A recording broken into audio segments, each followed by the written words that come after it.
Tonight on the Great American Panel, he was Bill Bradley's deputy campaign manager, and boy, what a campaign that was. Fox News contributor Jacques DeGraff is here.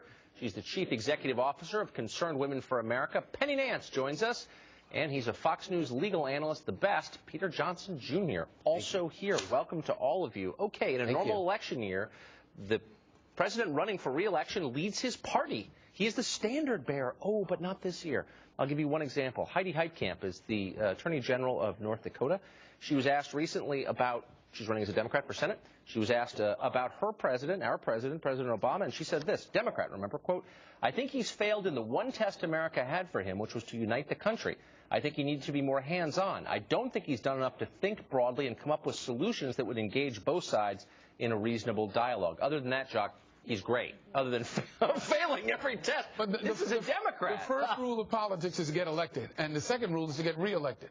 So she's trying to get elected in that state, and those politics work for her at this time, given the way the polls are.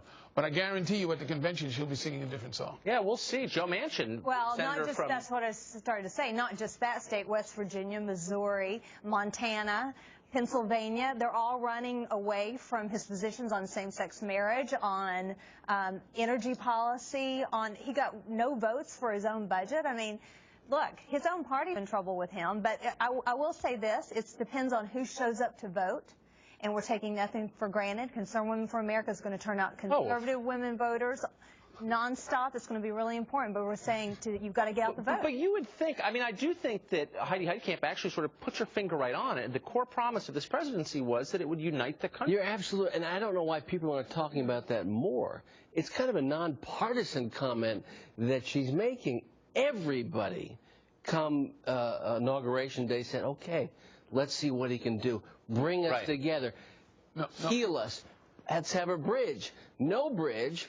Blows up the bridge, no healing, division, big losses. But I think that's what you just expressed is an utterly, as you said, nonpartisan sentiment. Look, even if you were Mrs. Obama, who I believe is probably committed to voting for her husband, you would acknowledge that objectively what Peter said is true. You remember the Republican convention when they didn't have the president have a role at the Republican convention but I'm just saying, this guy ran on the premise that he would unite America, whether you love him or don't. But there were people in the Republican Party in the Congress who from day one sought out to undermine him and his program. And that's well documented, and that's why they were successful. So you really lay that at the feet of unseen saboteurs.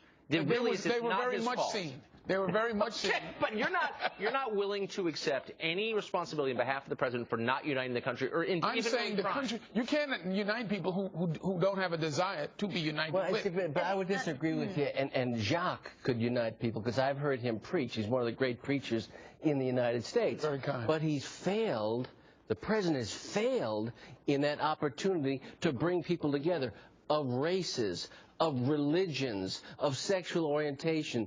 Divide, divide, divide, and then conquer. That's not a prescription for success in this country. That's a prescription for a second term, but not for our success in this country. There's no possibility, Penny, that on a reconciliation platform he could get reelected. The only way he can get reelected is to say, these guys hate you. Mitt Romney doesn't share your values, and he doesn't like you. Therefore, don't vote. There's a war on women, and there's the 1%, and, you know, on and on and on. It's about division, but the bottom line, and I was looking at some polling yesterday, is about the economic health of the country. And people, you can't lie to them about whether they're doing well or whether they're doing worse off than they were 4 years ago. They know they're not. They're worried about their jobs. Gas prices are $4 plus a gallon. Unemployment's high.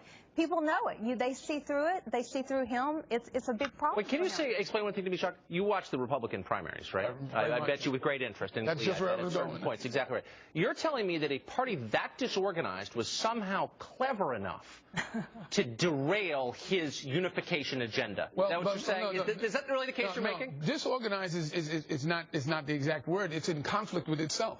And it's still in conflict with itself. You'll see that. And yet somehow, despite that inner conflict, they're effective enough to prevent him from bringing the country together? Members of that party were responding to a right-wing push, if you will, that fostered their position in the Congress. But if you really believe that, and all they needed to be able to do was say no. If you can't take responsibility on behalf of the president, you'll never grow, right? You can't learn from your mistakes unless you acknowledge them. Oh, you're going to see us learn from the mistakes in November. When you savage the other guy as like a bigot and a rich, out-of-touch plutocrat, The first rule of elected politics is to get elected.